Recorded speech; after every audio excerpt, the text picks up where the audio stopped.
개 나와? 잠시만요. 그다음에 교재는 288페이지 부가가치세 신고 및 납세지입니다. 그래서 이거는 원래 솔직히 저희한테 중요한 건 아니에요. 부가가치세 신고 및 납세지는 지방자치단체한테 중요해요. 왜 그러냐면 국가도 움직이려면 돈이 필요하죠. 근데 지방자치도 움직이려면 뭐가 필요해요?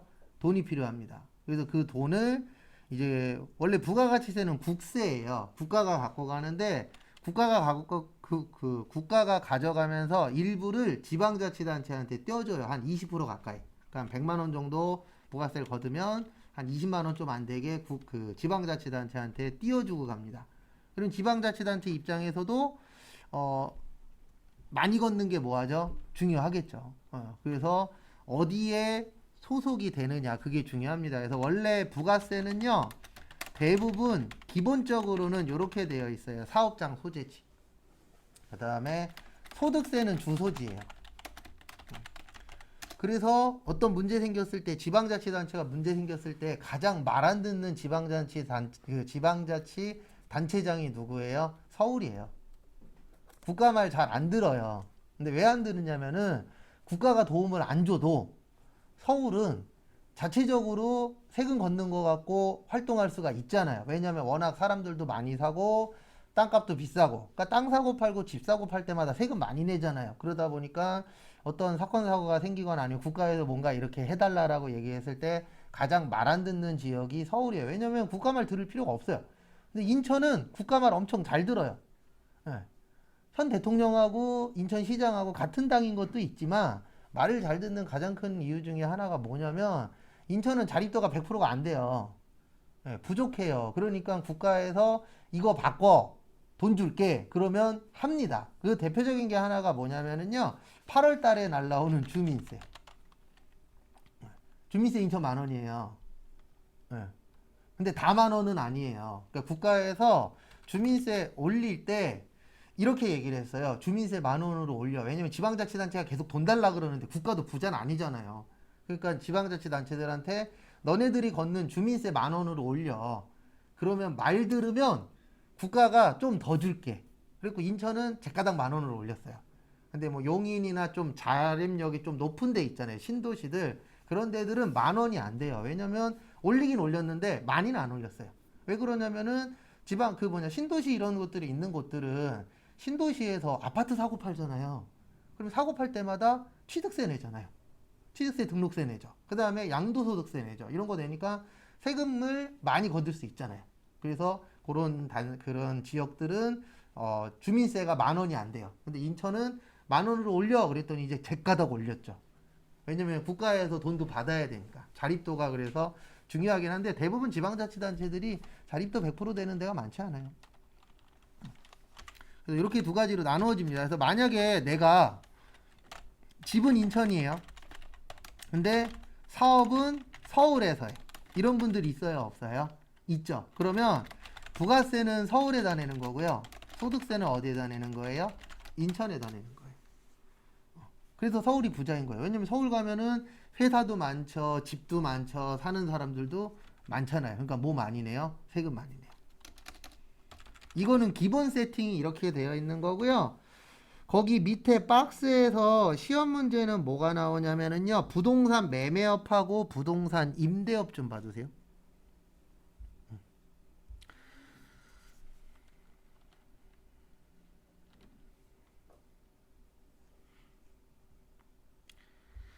그래서 우리 보시면은 부동산 매매업은 부동산을 사고 파는 거죠. 부동산 임대업은 뭐 하는 거예요? 부동산을 빌려주는 건데 법에서는 어떻게 되어 있냐면은요. 부동산 매매업은 법인의 등기부상 소재지. 이게 뭐냐면 사업장 소재지란 뜻이에요. 그래서 부동산 사고 파는 업체들이 있어요? 없어요? 있죠. 네.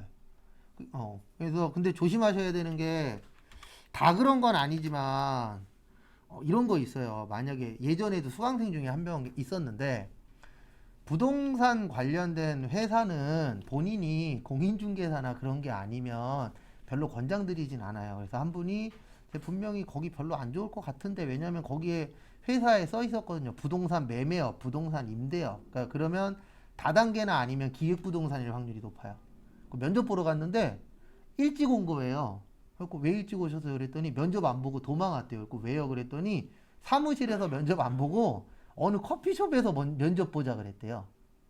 그리고 자기 좀 꺼림칙해서 왔다고. 그런 데는 안 가는 게 맞아요. 일단 기본적으로 면접은 어디서 봐야 돼요? 회사에서 봐야죠. 왜냐면 면접 보러 가면서 나도 분위기를 보는 거잖아요. 이 회사 다닐 거냐 말 거냐 서로 간 보는 상태니까. 확정될 때까지. 그러면 면접 보러 가갖고 이 회사가 정확하게 어디에 있는지, 규모는 어느 정도 되는지 이런 거 봐야 돼요? 안 봐야 돼요? 봐야 되죠. 그래서 부동산 매매업 같은 경우에는 왜 법인의 등기부상 소재지냐면 우리가 매매할 때 사고 팔 때 주된 거래는 대부분 사무실에서 이루어져요. 맞죠? 사무실에서 설명 다 하고 잠깐 가서 물건 보고 와서 사인하면 끝이잖아요. 그래서 저기 박미선 씨 아시죠? 박미선 씨가 TV에 나와서 몇 번 얘기한 적이 있었는데 자기 기획부동산에 당했대요. 근데 그걸 어떻게 알았었냐면 처음에 상담하고 땅을 보러 갔을 때는 분명히 땅이 있었대요. 근데 내가 몇 억인가 몇십억 주고 산 땅이니까 궁금하잖아요. 그래갖고 사놓고 한 달인가 보름 후에 내 땅 잘 있나 구경하러 갔는데 가봤더니 땅이 안 보이더래요. 왜 그러냐면 물 들어오면은 물에 잠기는 땅이었던 거예요. 네, 물 빠지면은 내가 만질 수 있는 땅. 네, 결론은 당한 거죠. 그래서 TV에 몇 번 나와갖고 그런 얘기도 하시더라고요. 근데 그런 일이 생길 수밖에 없는 이유는 우리 대부분 땅이나 집 살 때 초반에 몇 번 안 가보잖아요. 솔직히 얘기해서. 네, 산 다음에 가서 아 여기 안 좋네 이거 좋네 이렇게 파악하는 경우들도 있어요 없어요? 있죠. 그 다음에 부동산의 임대업은 부동산의 등기부상 소재지예요. 그러니까 이게 무슨 뜻이냐면 내가 만약에 부동산이 경기도에 있어요. 네, 그러면 부동산은 경기도에 있고 사무실은 인천에 있어요. 이럴 수 있어요 없어요? 있죠. 그러면은 부동산 매매업일 때에는 인천에다 세금 내는 거고요. 부동산 임대업일 때에는 어디에다 세금 내는 거예요? 경기도에다 세금 내는 거예요. 그러니까 업종에 따라서 세금을 내야 되는 데가 어때요? 달라집니다. 그래서 매매업 할 때는 내가 사무실이 있는 장소에다가 세금 내는 거고 임대업 할 때는 어디에다 세금 내는 거예요? 경기도에다. 그래서 제가 봤을 때 이거 잘못된 거 뻔히 국가에서도 아는데 기획부동산 이런 건 솔직히 좀 잡아야 되거든요. 그걸로 잘못되는 경우가 더 많잖아요. 잘 되는 경우보다. 거의 반 사기니까. 왜냐면 말도 안 되게 땅 하나 가지고 막 소유권이 몇백 명이 있어. 잘게 잘라갖고. 그래서 그런 거 잘못 사면 어떤 문제가 생기냐면요. 팔고 싶은데 만약에 땅 하나 관련돼서 공동소유주가 50명이야. 그러면 그 땅을 팔려면 50명한테 다 사인 받아야 돼요. 네. 근데 거기서 한 명이라도 안 하겠다 그러면 못 파는 거예요. 그런 상황이 올 수도 있기 때문에 항상 잘 알아보고 하긴 해야 되는데 대부분 어떻게 당하냐면 여기에서 일하시는 분들이 당해요. 네. 그러니까 이렇게 한대요. 저도 이거 뉴스에서 봤는데 처음에 직원 채용을 해요. 구경만 하래요. 그리고 하루에 막 15만 원씩 일당을 주는 거예요. 10만 원, 15만 원씩 일당을 줍니다. 그리고 이제 한 달 정도 후부터 돌변한대요. 뭐라 그러냐면 가족들 있죠? 친척들 있죠? 전화번호 적어보라고.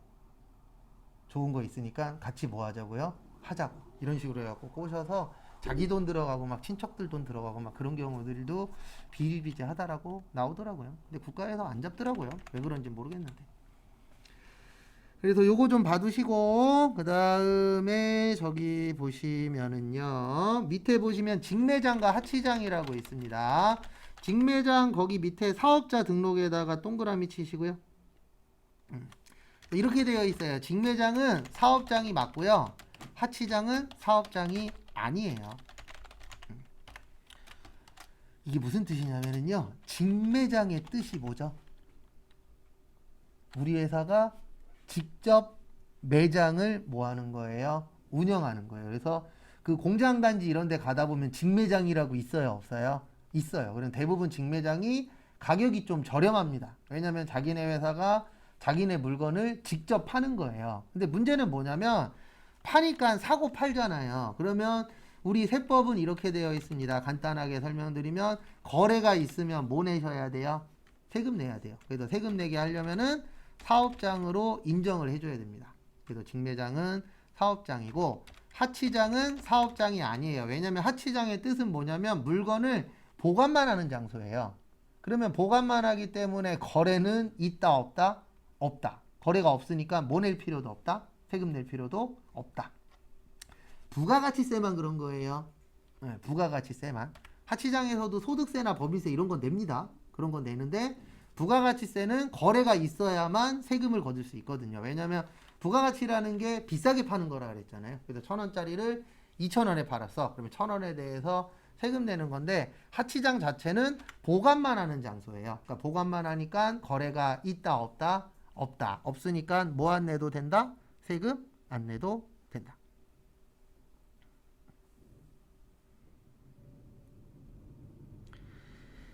그 다음에 거기 보시면 교재에 하나 빠진 게 있어서 요거 하나만 좀 적을게요. 거기 하치장 밑에다가 임시사업장, 여기 하나 빠졌어요.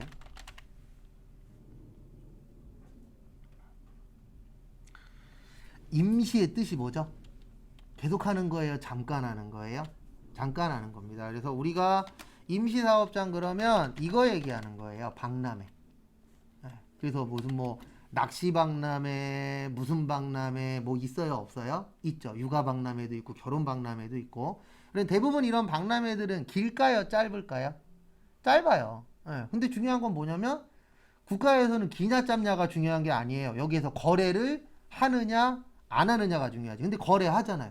낚시박람회야. 그리고 거기에서 낚시용품 팔아요 안 팔아요? 팔아요. 아니면 대규모로 이렇게 거래하시는 경우들 있어요 없어요? 있죠. 외국 바이어들도 와서 거래합니다. 그러면은 문제가 뭐냐면은 여기에서 사고 팔아. 그러면 세금을 내야 돼. 근데 문제가 박람회들은 대부분 길어요, 짧아요? 짧아요. 뭐 짧으면 하루 이틀, 뭐 길어야 한두 달 이러니까. 근데 세금은 걷어야 돼. 그래서 어떻게 하도록 되어 있냐면 기존 사업장에 포함해서 세금 내라고 되어 있습니다. 근데 왜 이렇게 할 수밖에 없냐면은요.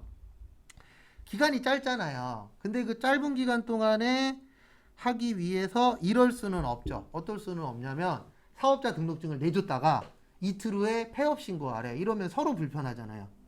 그래서 기존 거에다가 포함해서 국가 입장에서는 솔직히 세금만 거두면 되잖아요. 그래서 기존 사업장에다가 포함해서 세금 내라. 그래서 박람회 가보면 인천 박람회인데 카드 긁었더니 주소가 포항이야, 부산이야. 이런 경우들이 있어요. 왜냐면 저기 지방업체들도 올라와서 박람회 이런 데 참여하는 곳들 있어요 없어요? 있죠. 그래서 인천에서 한다 그래서 다 인천업체 아니잖아요. 그래서 그런 부분들이 발생할 수밖에 없는 게 임시사업장은 기존에다가 뭐해라? 포함해라. 이렇게 되어 있습니다.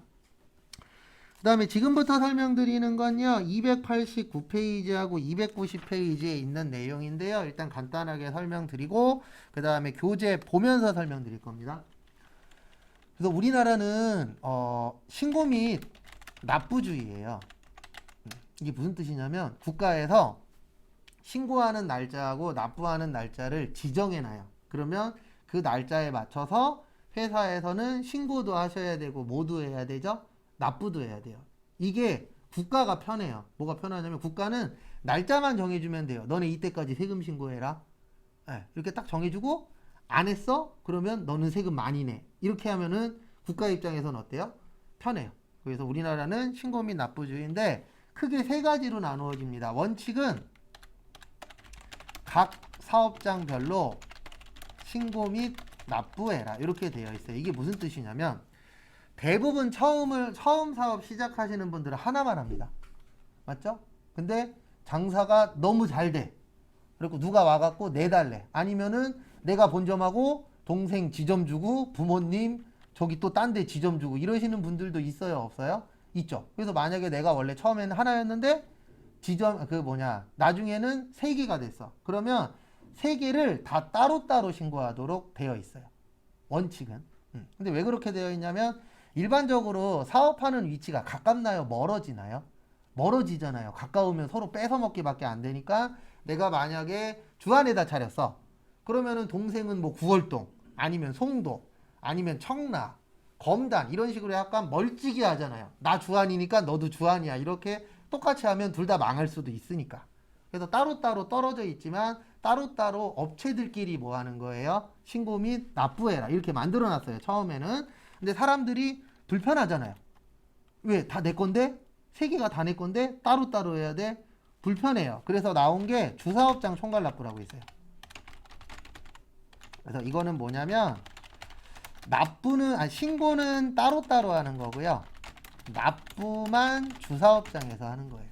그래서 신고는 따로 하고 납부만 어디에서 하자? 주사업장에서 하자. 그래서 주사업장 무슨 납부요? 총괄 납부.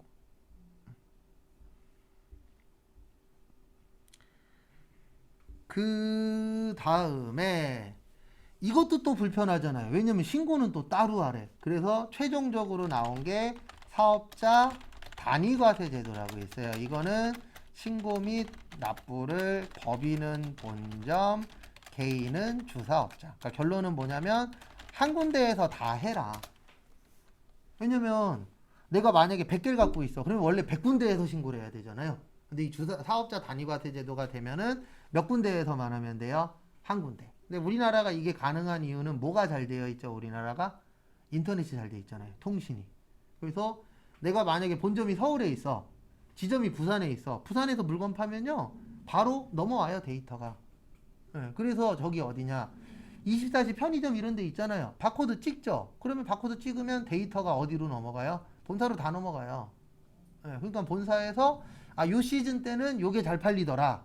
그런 거 있어요? 없어요? 다 가지고 있어요. 그래서 그거 가지고 새로운 물건도 만들고 그 다음에 뭐 빼빼로데이 때 뭐가 잘 나가더라 이런 것들 다 파악해서 진열 같은 거 해요? 안 해요? 하죠. 그거 절대로 그냥 하는 거 아닙니다. 다 몇 월 며칠 날 아니면 요맘때 요런 게 잘 나가더라 이런 게 잘 팔리더라 그래서 뭐 1+1 막 이런 거 행사들 하잖아요. 그리고 절대 그냥 하는 게 아니에요. 그것도 다 빅데이터 가지고 뽑는 거예요. 회사가.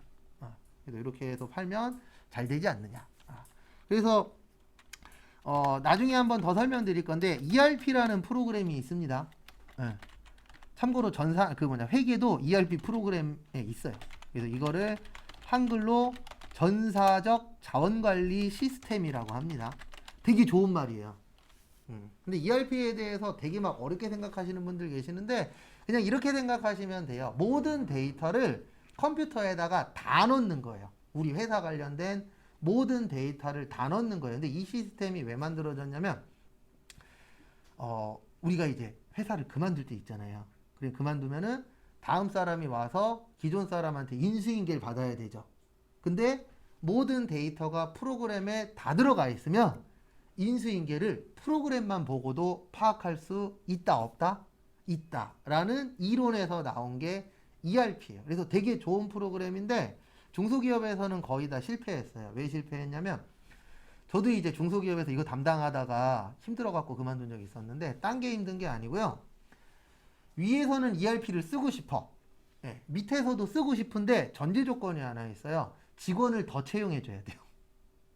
근데 중소기업 사장님들은 인건비 나가는 게 좋진 않잖아요. 인건비 나가면 내가 마이너스가 되니까. 그러니까 어떻게 하려고 그러냐면 지금 있는 이론 가지고 이걸 해결하려고 그러는데 사무실은 해결이 되는데 생산직 쪽이 해결이 안 돼요. 왜냐면 대부분 생산직 분들은 컴퓨터에 이렇게 어떻게 보면 적응되어 계신 분들이 아니잖아요. 많은 분들이. 컴퓨터 잘 못 다루시고 이제 대부분 뭐만 해요? 일만 하셨던 분들이시죠. 그러다 보니까 이런 컴퓨터 치는 것도 느리고 그 다음에 대부분 이제 생산하고 나서 이걸 입력해야 되는데 생산하고 나서 얘를 입력하면 시간이 너무 딜레이가 돼버리는 거죠. 그러니까 너무 늦게 끝나는 거죠. 그래서 저랑 같이 일했던 친구 중에 하나가 술 먹으면서 저한테 그 얘기 하더라고요. 나도 ERP 하고 싶어. 근데 걔가 평균 11시에서 12시에 퇴근하거든요. 그 당시에 뭐 52시간제 이딴 거 없었어요. 11시, 12시에 퇴근하는데 걔 말도 맞아요. 뭐라 그러냐면 나 이거 입력하면 새벽 3, 4시야. 그럼 집에 가서 목욕하고 다시 출근해야 돼. 막말로. 그런 상황인 거예요. 그래서 저도 하다가 위에서는 해라 밑에서는 힘들다 그래갖고 나 뭐 아무것도 아닌데 나 그냥 사원이고 그냥 이거 담당이었을 뿐이었거든요. 힘들어서 그만뒀죠 뭐. 근데 어쩔 수 없어요. 왜냐하면 오너 입장에서는 인건비를 줄이려고 하는 게 맞는 거고 근데 또 이제 밑에 입장에서는 내가 너무 일만 하는 것 같다라는 느낌이 들 수도 있어요 없어요? 있죠. 근데 얘 때문에 이게 생긴 거예요. ERP 때문에. 왜냐하면 모든 데이터가 모아지면은 한 군데에서 신고할 수 있다 없다? 있다. 그 다음에 이 사업자 단위과세 제도의 가장 중요한 점 중에 하나는요. 사업자 등록증을 한 부만 발행해줘요. 원래 사업장이 10개면 등록증을 10개를 줘야 돼요. 근데 어차피 한 군데에서 일 다 할 거니까 등록증은 몇 부만 주겠다? 하나만 주겠다. 이렇게 되어 있는 거예요. 요거 했을 때 사업자 단위과세 제도 하면은 내가 만약에 원래 업체가 10군데야. 지점이 10개일 수도 있잖아요. 그렇지만 몇 개만 주겠다? 하나만. 왜요? 모든 업무를 몇 군데에서 볼 거니까 한 군데에서. 근데 이런 게 가능한 이유는 우리나라 인터넷, 통신이 잘 되어 있기 때문에. 그래도 우리나라 인터넷 보급률이 90% 정도 된다라고 하잖아요. 100%는 아닙니다. 왜냐면 어르신들 중에서 아예 인터넷 안 쓰시는 분들도 계시잖아요. 그런 분들 빼면 거의 한 90% 이상 정도 된다라고, 거의 90%, 80 몇 프로 막 이렇게 나오더라고요. 그래서 이제 요거를 교재 보면서 간단하게 볼게요. 근데 부가가치세가 어려운 이유는 하나입니다. 이론에 무려 3개 나와요. 범위는 엄청 넓은데. 그래서 안 좋은 거예요. 여러분들한테. 왜냐면 저는 이제 몇 년 동안 부가가치세를 봤으니까 그래도 시험에 나오는 거 웬만하면 다 기억이 나는데, 여러분들은 기억이 안 날 수밖에 없는 게 너무 여러 가지를 하다 보니까. 그래서 그게 어떻게 보면은 좀 단기간에 공부하는 거에 단점일 수 있어요.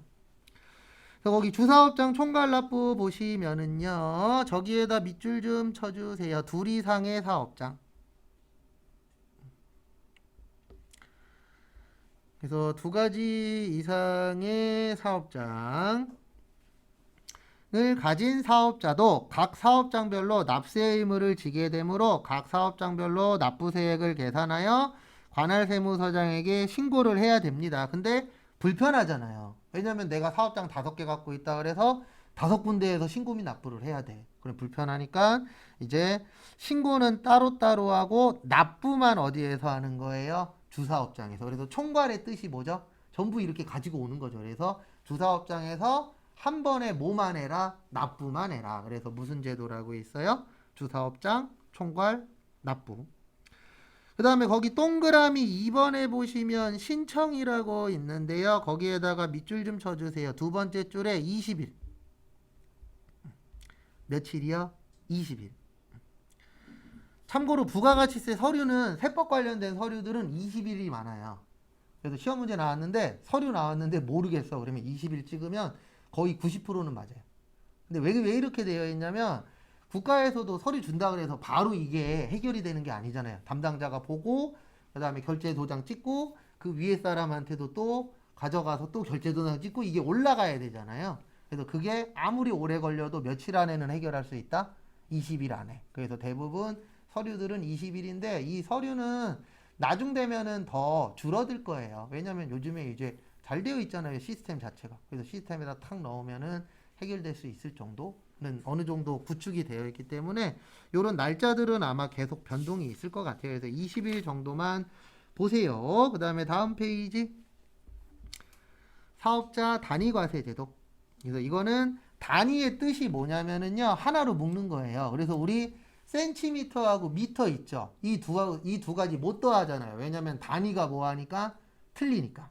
그래서 단위라고 나오면은 하나로 묶어준다라고 생각을 하시면 되세요. 그래서 사업자 단위과세 제도의 뜻은 뭐냐면 사업자가 여러 개 있어. 그러면 그거를 하나로 뭐 하는 거예요? 묶어서 세금 낸다. 그래서 뭐라 그래요? 사업자 단위과세 제도. 그래서 단위가 헷갈리시면 센티미터랑 미터, 그람이랑 킬로그램 있잖아요. 예. 그러면 우리 이거 단위 맞추잖아요. 왜요? 단위가 틀리면 묶을 수 있다 없다? 없다. 그래서 단위 그러면은 하나로 묶는다. 이렇게 봐주시면 됩니다. 그리고 과세라고 나오면 세금 내야 되는 게 과세예요. 네. 그래서 나중에 누가 당신이 하는 사업은 과세 사업이에요. 그러면 뭐 내야 되는 거예요? 세금 내야 된다. 이렇게 기억을 해주시면 도움이 좀 되실 겁니다. 그 다음에 그 밑에 보시면 6번에 사업자 등록에다가 별표 3개 치세요. 요 파트 시험에 좀 잘 나오는 편입니다. 그래서 우리가 사업을 하시려면은요, 그냥 가만히 있으면 되는 게 아니고 사업하기 전에 이거를 발행을 받으셔야 돼요. 사업자 뭐요? 등록증을 발급을 받아야 되는데 세법에는 이렇게 되어 있어요. 사업 개시일로부터 20일 이내에 신청해라. 그러니까 내가 만약에 오늘 사업을 시작했어. 그러면 오늘로부터 며칠 안에요? 20일 안에는 신청해라. 근데 왜 이렇게 되어 있냐면 우리가 뭔가를 새로 시작하려면 바쁘잖아요. 그러니까 바쁘다 보니까 깜빡하고 놓쳤을 수도 있다, 없다? 있다. 예, 그래서 사업 시작하고 20일 안에만 신청하면은 국가에서 인정을 해주는 겁니다. 근데 단 사업 개시일 전이라도 신청 가능합니다. 그래서 사업자 사업 시작하기 전에 미리 내시는 분들도 있어요, 없어요? 있어요. 왜냐면 우리가 사업을 하게 되면은 집기도 사야 되죠, 물건도 사야 되죠. 근데 거기에 다 부가가치세 들어가 있잖아요. 그래서 미리 등록을 하시는 분들도 있다, 없다? 있다. 그래서 등록하고 그 다음에 이제 사업을 시작하시는 분, 준비하시는 분들도 존재합니다. 그리고 이제 요게 시험 문제 나왔었는데요. 작년 마지막 시험에 작년 7월 달까지는 3일이었거든요. 근데 2일 이내에 발급해 주도록 되어 있어요. 그러니까 우리가 신청을 하면 국가에서 며칠 안에 발급을 해 주셔야 돼요. 이틀. 근데 웬만하면 당일 발급되는 경우들이 많아요. 왜 그러냐면 아까 설명드렸듯이 통신이 잘 돼 있잖아요. 그래서 우리 주민등록번호 넣으면 국세청에다 데이터 다 떠요. 이 사람 체납한 게 있는지, 어디 사는지, 재산은 어느 정도 되는지 이런 거 대부분 다 나옵니다. 재산까지는 모르겠는데 어쨌든 주민등록번호 넣으면 체납이 있는지 이런 건 떠요. 그래서 우리가 일명 바지사장이라고 이야기하잖아요. 바지사장이 왜 나오냐면 내가 돈은 많아. 근데 나 사업자 등록증 못 만들어. 이런 분들도 있어요, 실제. 아니면 내가 좀 안 좋은 일을 해야 돼. 근데 내 이름으로 했다 걸리면 나 앞으로 사업 못 해. 그러니까 바지사장이라고 해서 쓰시는 분들이 있어요, 없어요? 있어요. 그래서 코로나 전에 되게 유행했었어요, 바지사장이 한때. 요즘에 이제 코로나 때문에 그런 얘기들은 안 나오는데 진짜 그것도 있었어요. 그러니까 기자들이 이런 거 종종 하시는 분들이 계시는데 3, 40대였나 2, 30대였나 어쨌든 설문조사를 해본 적이 있어요. 무슨 설문조사를 했냐면은 500인가? 400만 원 줄 테니까 바지 사장 할 생각이 있냐? 400인지 500인지 정확하게 기억 안 나는데 제 기억으로는 500으로 기억나는데 진짜 이거 한 적이 있어요. 근데 그때 70%인가 80%가 한다 그랬어요. 왜 그러냐면 일반적인 회사 생활에야 250에서 300이야. 평균 봤을 때 솔직히 300 전후잖아요. 더 버시는 분 있습니다. 근데 대부분 이제 좀 어느 정도 규모가 되고 그래야지. 대부분 중소기업은 우리나라의 70, 80%가 70% 정도가 중소기업 단위잖아요. 60에서 70% 정도가. 그럼 70% 정도라고 봤을 때 평균 봤을 때 한 300에서 한 400 왔다 갔다 해요. 대기업 이런 데 빼면 솔직히. 그래서 진짜 저기 뭐지? 이건 국세청 발표한 거예요. 국세청에서 발표했었던 적이 있었는데 월급 신고하시는 분들의 한 40에서 50% 정도는요 200만 원이 안 된대요. 왜냐면 이제 좀 나이가 좀 많으신 분들이나 이런 분들은 대부분 최저임금이잖아요. 그런 분들, 그러니까 국세청에 신고되는 사람들의 한 40% 정도는 200이 안 된다라고 해요. 실제. 그러니까 중위 잡으면은 가운데 잡으면 한 뭐 넉넉 잡아서 한 300 정도잖아요. 근데 바지 사장하면 500 준대. 그러면 혹 해요, 안 해요? 하잖아요. 근데 이게 잘못된 거 아닙니다, 절대로. 왜냐면 우리가 살아가려면 뭐가 있어야 돼요? 돈이 있어야 돼요. 내가 가장 처량할 때가 언제인지 아세요? 자존심 무너질 때 아니에요. 돈 없을 때가 가장 처량해요. 실제로 해보면 자존심이야 잠깐 꺾으면 끝인데 돈은 계속 쫓아다니잖아요. 솔직히 자존심 꺾을 때에도 기분이 좋진 않긴 하지만. 그래서 작년 마지막 시험에 요게 한번 나온 적이 있어요. 2일. 그래서 요것도 은근 잘 나옵니다. 아무 때나 신청할 수 있어요, 결론은. 그래서 사업하기 전에도 신청할 수 있는데 아무리 늦어도 며칠 안에는 신청해라. 20일 안에 사업 시작하시고 그거 좀 봐두세요. 그 다음에 291페이지 저기에다가 밑줄 좀 쳐주세요. 거기 291페이지 보시면 과세거래인데 우리나라의 과세거래는 세 가지가 있습니다. 재화의 공급, 용역의 공급, 재화의 수입. 이렇게 세 가지.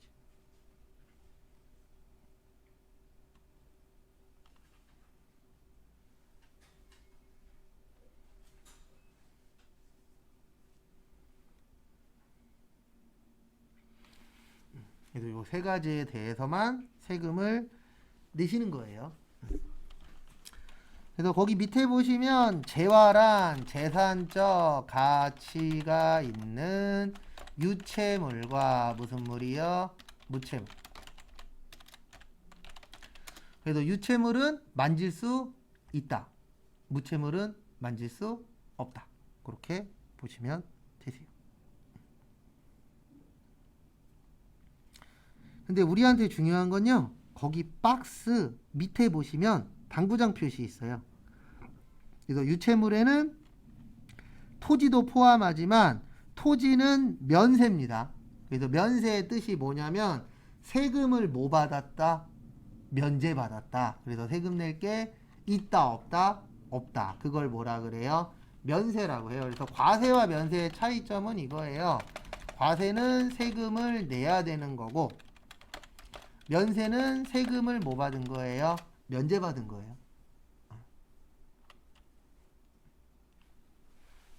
그래서 토지는 면세라 세금 안 내고요. 그 다음에 그 밑에 두 번째 줄 보시면 어음수표 등 화폐 대용 증권과 상품권, 주식 채권 등은 재화가 아닙니다. 그래서 이게 무슨 뜻이냐면은 우리 돈 쓰잖아요. 네. 돈은 과세 대상이 아니에요. 그러니까 이게 무슨 뜻이냐면은 내가 만약에 10,000원짜리 물건 사잖아요. 그럼 10,000원짜리 물건 살 때 10,000원 내요, 11,000원 내요? 10,000원 내죠. 왜냐면 돈은 과세 대상이 아니고 그 물건이 과세 대상이에요. 그래서 그 물건의 가격이 세금 포함해서 10,000원이야. 그러면 얼마만 주면 되죠? 10,000원만 주면 되죠. 그리고 우리가 10,000원짜리 교환할 때 9,000원 돌려받는 거 아니잖아요.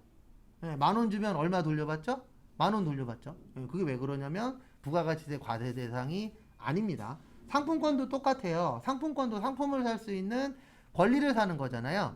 상품권에 세금 붙지 않아요. 그래서 우리 10만원짜리 상품권 살 때 얼마만 내죠?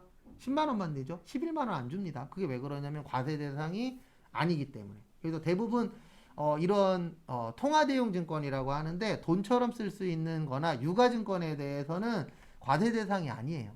그 물건에 대해서 세금을 내도록 되어 있습니다. 그래서 그 부분은 참고 좀 해주시고요. 여기 나오면 시험 문제 좀 어려워집니다. 자주 내는 내용이 아닌지라. 그 다음에 저희 시험에 제일 많이 나오는 건요. 292페이지. 간주 공급. 여기 꼭 외워놓으셔야 돼요. 회계 세무에 다 잘 나옵니다. 특히 세무에 좀 더 잘 나오긴 해요.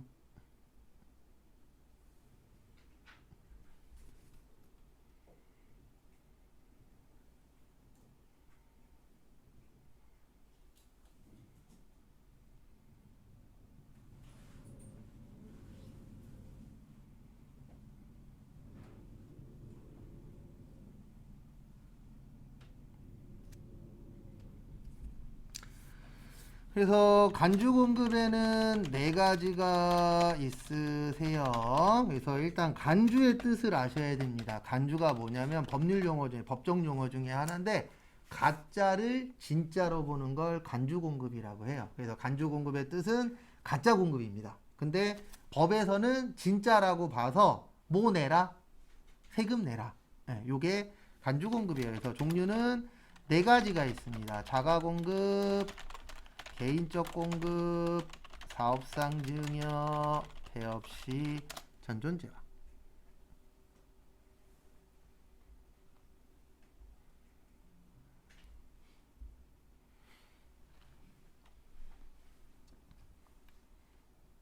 그리고 종류를 좀 외워 주셔야 돼요. 그래서 지금부터 하나씩 설명을 드리도록 하겠습니다. 일단 자가 공급까지 설명하고 쉴게요. 그래서 자가의 뜻이 뭐죠? 내 거. 그래서 우리 예전에 어렸을 때 여기에 해당 사항이 없는 분도 있지만 저는 학교 다닐 때 집안 이런 거 하잖아요. 조사, 일명 호구 조사 하면서 자가냐, 전세냐, 월세냐. 그래서 자가 그러면 그냥 내가 쓰는 거예요. 회사 내부에서. 그걸 무슨 공급이라 그래요? 자가 공급이라고 합니다. 그래서 세 가지가 있어요. 면세에 쓰는 게 있고 비영업용, 소형, 승용차, 유지보수. 거기 박스에 있습니다. 및 그 유지의 전용. 말은 되게 어렵게 써놨는데 다음에 판매 목적, 타사업장, 반출. 그래서 이게 무슨 뜻이냐면 면세는 세금을 뭐 받는 거라고요? 면제받는 거예요. 그러면 국가 입장에서는 이런 부분이 생깁니다. 어떤 부분이 생기냐면은 우리 납부세액은 매출세액 마이너스 무슨 세액이에요? 매입세액이에요. 그러면 이런 문제가 생겨요. 살 때는 매입세액을 빼거든요. 이거 전제 조건이 살 때는 매입세액을 빼는 거예요. 근데 면세니까 세금 낼 게 있을까요? 없을까요? 없겠죠. 면세는 뭐 낼 게 없으니까 세금 낼 게 없으니까. 그래서 만약에 이거를 국가에서 인정을 해줘 버리면 어떤 문제가 생기냐면은요. 물건 살 때는 매입세액으로 빼요. 근데 물건 팔 때는 면세로 팔아요. 그러면 국가에서 뭐 거둘 게 없죠? 세금 거둘 게 없겠죠. 그러면 국가 입장에서는 플러스예요, 마이너스예요? 마이너스예요. 그래서 인정하겠다, 못하겠다? 못하겠다. 너네 이거 빼줬으면 뭐 내라? 세금 내라. 이게 간주공급의 기본 베이스예요. 그러니까 간주공급의 기본 베이스는 너네 매입할 때 매입세액 뺐잖아. 그러면 그 물건 팔아서 무슨 세액 만들어요? 매출세액 만들어. 그래서 뭐 내란 얘기예요? 세금 내. 이게 기본 베이스인데 면세에다 써버리면 어떤 문제가 생기냐면 너네 살 때 매입세액에서 뺐잖아. 근데 면세로 팔았으니까 낼 거는 있다 없다? 없다. 그러면 누구만 손해보는 거예요? 국가만. 그럼 국가가 이걸 그냥 냅두면 된다 안 된다? 안 된다. 구조는 이렇게 되어 있는 거예요. 그 다음에 비영업용 소형 승용차. 참고로 세법은 승용차를 안 사랑합니다. 세법 자체에서는 승용차를 좋아하진 않아요. 근데 그 이유 중에 하나가 다들 아시겠지만 땅 넓다 좁다 좁다. 차 많다 적다 많다. 기름 난다 안 난다 안 난다. 그래서 지금도 이슈고 앞으로도 이슈일 게 하나 있죠. 주차장. 이거 매번 나와요. 네. 근데 참 뭐 같은 게 국회의원들도 그 뉴스 볼 건데 네. 건드리질 않아요. 현재 제가 알기로는 이거 100% 정확한 건 아닌데 어쨌든 집 지을 때 주택 하나당 1.2인가 1.5대예요. 주차 대수가. 네. 1.5인가 그럴 거예요 아마. 1.5여도 문제가 뭐냐면 두 대가 아니잖아요. 근데 요즘에 어떤 집은 차 2대, 3대, 4대 이런 집들이 있어요 없어요? 있죠. 그러니까 나 집주인인데 우리 동네 차 대러 가면 주차장에 차 댈 데가 없어. 늦게 가면. 이런 거 TV에 되게 많이 나오잖아요. 그럼 법으로 강제하면 돼요. 한 가구당 2대. 2대 될 수 있도록 집을 뭐 해라? 지어라. 그리고 3대야. 그러면 한 대 가격대에서 무조건 돈을 뭐 해라? 받아라. 이런 식으로 하면 되잖아요. 근데 그거를 안 해요. 왜냐면 우리 알잖아요. 건설업 하시는 분들하고 국회의원하고 친하다 안 친하다? 친하다. 이게 문제인 거죠. 진짜 친해요. 제가 저번에 설명드렸잖아요. 저희 처남 인천시청에 있을 때 손잡고 온다고 맨날. 국회의원, 시의원 이런 사람들 진짜 손잡고 와요. 와갖고 나 아는 후배인데 내 친구인데 잘 부탁한다고 맨날 이런다니까 막 전화 오고 난리도 아니래잖아요. 그러다 보니까 그쪽 안 바꾸더라고요. 그래서 어쨌든 세법에서는 승용차를 싫어해요. 그래서 이게 뭐냐면 이런 경우입니다. 어떤 경우냐면 만약에 우리 회사가 타이어 판매하는 회사예요. 근데 사장님이 차를 끌고 다니다가 사장님 차가 펑크가 났네. 그럴 수 있어요? 없어요? 있죠. 그러면 사장님 차 바퀴 바꿔준 다음에 사장님한테 10만 원이요 이러면 안 되잖아요. 맞죠? 공짜로 바꿔줍니다. 근데 국가에서는 야 이거 공짜로 바꿔줬지만 너네 이거 승용차 관련된 거잖아. 그러니까 이 부분에 대해서는 뭐 내라? 세금 내라. 화물차면 또 괜찮아요. 왜냐면 화물차는 영업을 위한 거니까. 근데 국가에서 승용차는 좀 안 좋게 봐요. 왜냐면 승용차 없어도 영업할 수 있다라고 보는 거예요. 법 자체에서는. 왜냐면 대부분 승용차 때문에 주차장이 부족하고 기름 많이 나가고 이렇게 일단 세법에서는 보기 때문에 별로 안 좋아합니다. 그 다음에 판매 목적 타사업장 반출은 이거예요. 본지점 간의 거래. 그래서 우리가 본점이 있으면 뭐가 있죠? 지점이 있죠. 그러면 본사에서 지점으로 물건 보내주잖아요. 근데 이렇게 얘기하는 건 인정을 못하겠다는 얘기예요. 공짜로 줬는데요. 이런 건 인정을 못합니다. 백종원 아저씨가 TV에 나와서 인터뷰하면 꼭 이런 얘기해요. 자기는 요리사가 아니고 사업가라고. 그래서 돈을 어떻게 버냐면 본점에서 지점으로 재료 갖다 주잖아요. 그리고 거기에서 무슨 창출하는 거예요? 이익 창출하는 거예요. 그게 프랜차이즈 회사들의 주목적입니다. 그래서 프랜차이즈 회사가 프랜차이즈를 많이 이렇게 개설하는 이유 중에 하나가 뭐냐면은요, 많아져야 거기에서 나오는 그 뭐냐 돈들이 훨씬 더 어떻게 되죠? 많아지죠. 그리고 물건 잘 팔려. 그러면 거기에다 계속 뭐 줘요? 재료 주고. 근데 이거를 공짜로 줬대. 그러면 국가 입장에서는 누가 봐도 공짜 아니잖아요. 근데 국가에다가는 공짜로 줬는데요. 그리고 이런 걸 인정하면 또 어떤 문제가 생겨요? 돈을 못 걷어. 왜냐면 이런 거 인정하는 순간 어떻게 되냐면은요. 사업하시는 분들 바보 아니잖아요. 이렇게 하면 세금 안 낸대. 그러면 다들 그걸 뭐 하죠? 따라해요. 왜요? 세금 많이 내고 싶은 사람 있다 없다? 없다. 어쩔 수 없이 법이 그렇게 되어 있고 내가 많이 버니까 많이 내래. 이렇게 법이 되어 있으니까 내는 거지. 만약에 어떤 편법이 있어. 근데 이거대로 하면은 세금을 안 내거나 적게 내. 그러면 다 그렇게 해요. 그래서 한 2년 전인가 그 뭐냐 저거 있죠. 닭고기 할인. 거기 할인 아들한테 현재 회사 넘겨주려고 작업 중이거든요. 근데 그 방법을 누구네 걸 따라하고 있냐면 삼성 걸 따라하고 있어요. 그러니까 국회의원들이 욕먹어야 돼요. 이런 건 다른 사람 욕할 거 없어요. 이럴 땐 국회의원들이 욕먹어야 돼요. 왜냐면 삼성에서 그렇게 해서 세금 덜 낸 적이 있잖아요. 그러면 그거 관련돼서 법을 뭐 해야 되죠? 강화해야 되죠. 근데 법 강화는 안 하고 맨날 지들끼리 싸우고 있잖아요. 그러니까 또 대기업에서 아니면 우리가 알고 있는 업체들에서 또 장난치고 있는 거예요. 세금을 뭐 하려고요? 덜 내려고. 왜냐하면 정상적으로 하면은 세금을 많이 내야 돼. 근데 이런 법을 쓰면 합법적인 편법이라 그래요. 일명. 네. 그러니까 빨리 국가에서 그런 거 관련돼서 빨리빨리 해야 되는데 못하고 있어요. 그래서 비트코인도 하실 거면 안 하는 게 가장 좋지만 할 거면 올해 해야 돼요. 왜냐면 내년부터 세금 냅니다. 원래 올해부터 하기로 했었는데 올해 연장돼 갖고 내년부터 내요. 그럼 내년부터 이제 코인으로 돈 버시잖아요. 그러면 거기에 대한 뭐 내셔야 돼요? 세금 다 내야 돼요. 그러니까 지금까지 코인으로 돈 버신 분들은 세금 안 냈어요. 코인 관련돼서는. 왜냐면 법이 못 쫓아가잖아요. 항상. 법보다 발이 더 빠르니까. 그리고 코인 관련돼서는 세금을 못 걷었었어요. 근데 이제 작년에 법 제정한다 그랬었는데 1년 유예된 걸로 알고 있어요. 그래서 내년부터는 코인 관련돼서도 세금을 낼 수 있습니다. 근데 지금 코인 타이밍 아니에요. 어떻게 될는지 모르잖아요. 지금 러시아 난리잖아요. 다시 좋아질 거라고 얘기는 지금 돌고는 있는데 어떻게 될는지는 아무도 모르잖아요. 네. 그리고 다시 코인이 올라갈 수도 있고 아니면 또 갑자기 곤두박질 칠 수도 있고 이건 아무도 모르는 거니까. 근데 원래 돈은 이럴 때 투자해 갖고 버는 겁니다. 뭐 아니면 도일 때. 맞죠? 근데 잘못하면은 큰일 나니까 못하는 거지. 원래 간 부은 사람들은 이럴 때 뭔가 액션을 취해요. 근데 옛날처럼 그렇게 떼부자 못해요. 왜냐면 코인이 지금도 제가 알기로는 4천만 원에서 왔다 갔다 하는 걸로 알고 있는데 만약에 여기에서 1,000만 원 올랐어. 5천이 됐어. 그러면 1,000만 원 버는 거잖아요. 근데 옛날에 샀었으면요. 몇백만 원이었을 때 있잖아요. 그러면 그때 사갖고 5천이면은 4, 5천 버는 거잖아요.